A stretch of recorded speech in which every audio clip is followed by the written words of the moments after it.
Pertama, Amerika Serikat. Sebagai pendonor utama, Amerika Serikat adalah tulang punggung utama Israel.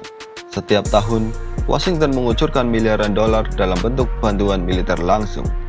Rata-rata sejak tahun 2016, sekitar 3,8 miliar dolar Amerika Serikat dikirim ke Israel tiap tahun melalui program FMF, Foreign Military Financing.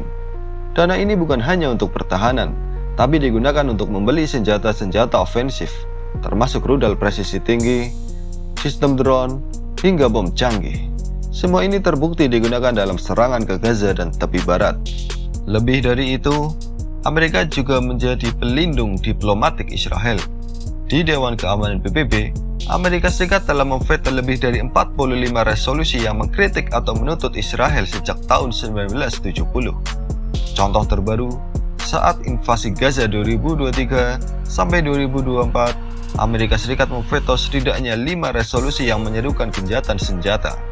Tak hanya pemerintah, banyak perusahaan senjata Amerika Serikat seperti Lockheed Martin, Boeing, Northrop Grumman, dan Raytheon secara aktif mengekspor peralatan militer ke Israel. Bahkan, beberapa universitas dan lembaga keuangan besar Amerika Serikat diketahui menanam investasi di perusahaan-perusahaan ini. Kedua, Inggris. Sejarah dan kepentingan dagang. Dukungan Inggris terhadap proyek Zionis dimulai jauh sebelum berdirinya Israel.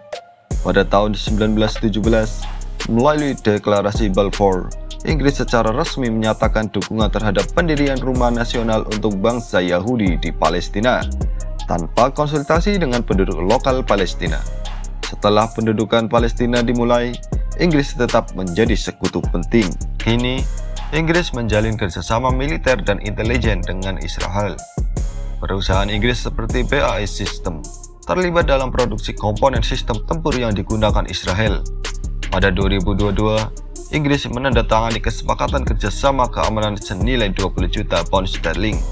Selain itu, Inggris secara konsisten memberikan perlindungan politik dengan suara abstain atau menolak dalam resolusi-resolusi PBB yang menuntut pertanggungjawaban Israel atas kejahatan perang. Ketiga, Jerman. Ganti rasa bersalah dengan senjata. Pasca Perang Dunia II, Jerman memikul beban sejarah Holocaust. Sebagai bentuk penebusan, Jerman memberi kompensasi keuangan dan dukungan tak terbatas kepada Israel. Antara 1950 sampai 2020, Jerman telah memberi Israel lebih dari 100 miliar dolar dalam berbagai bentuk, mulai dari tunjangan sosial hingga kapal selam militer kelas Dolphin yang bisa dilengkapi senjata nuklir. Lebih berbahaya lagi, Jerman melarang simbol-simbol atau aksi pro-Palestina dengan alasan antisemitisme. Bendera Palestina diturunkan, aktivis ditangkap, dan media dibungkam.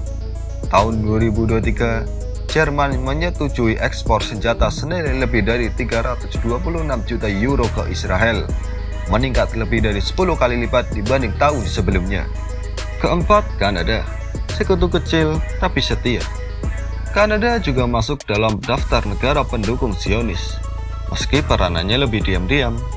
Pemerintah Kanada mendukung narasi Israel punya hak membela diri dalam hampir semua konflik. Bahkan, saat bukti kekejaman terhadap warga sipil Palestina meluas, Kanada juga mengadopsi definisi antisemitisme yang menyamakan kritik terhadap Zionisme dengan kebencian terhadap Yahudi, menekan kebebasan berbicara. Lembaga think tank dan kampus-kampus di Kanada menerima dana dari kelompok pro-Israel seperti SIJA dan B'nai B'rith.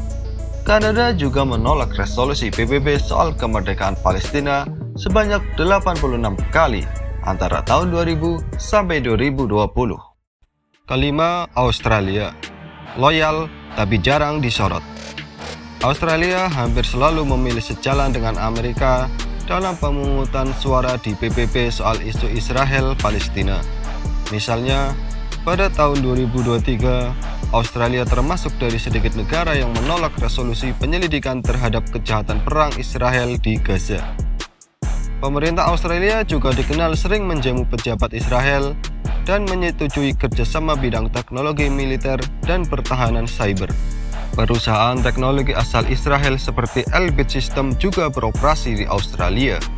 Bahkan, Beberapa universitas Australia menandatangani MOU riset dengan institusi Israel, meskipun sudah ada kampanye akademik internasional untuk memboikotnya. Keenam, India, sekutu militer baru Israel. Dalam 2 dekade terakhir, India menjadi pembeli senjata terbesar dari Israel. Hubungan kedua negara menguat sejak pemerintahan nasionalis Hindu di bawah Narendra Modi berkuasa. India mengimpor berbagai alat perang, termasuk drone Hiron, rudal Spike, dan sistem pertahanan Iron Dome. Selain militer, Israel membantu India dalam pengawasan internal dan teknologi keamanan domestik, termasuk sistem pengawasan warga sipil di Kashmir, wilayah yang juga penuh konflik. Retorika nasionalisme Hindu di India memiliki kesamaan pola dengan ideologi Zionisme. Keduanya mendorong narasi tanah untuk kaum mayoritas dan menganggap kelompok minoritas sebagai ancaman. Kedekatan ideologis inilah yang membuat aliansi India-Israel tumbuh cepat dan kuat. Ketujuh, negara-negara Teluk. Normalisasi demi ekonomi. Uni Emirat Arab, Bahrain, dan Maroko menandatangani Abraham Accord, perjanjian normalisasi dengan Israel yang dimediasi oleh Amerika. Meskipun mereka adalah negara mayoritas Muslim, mereka membuka hubungan dagang, pariwisata, dan diplomasi dengan Israel. Sebagai imbalan, mereka mendapat akses ke senjata canggih Amerika Serikat, teknologi Israel, dan perlindungan politik dari Barat.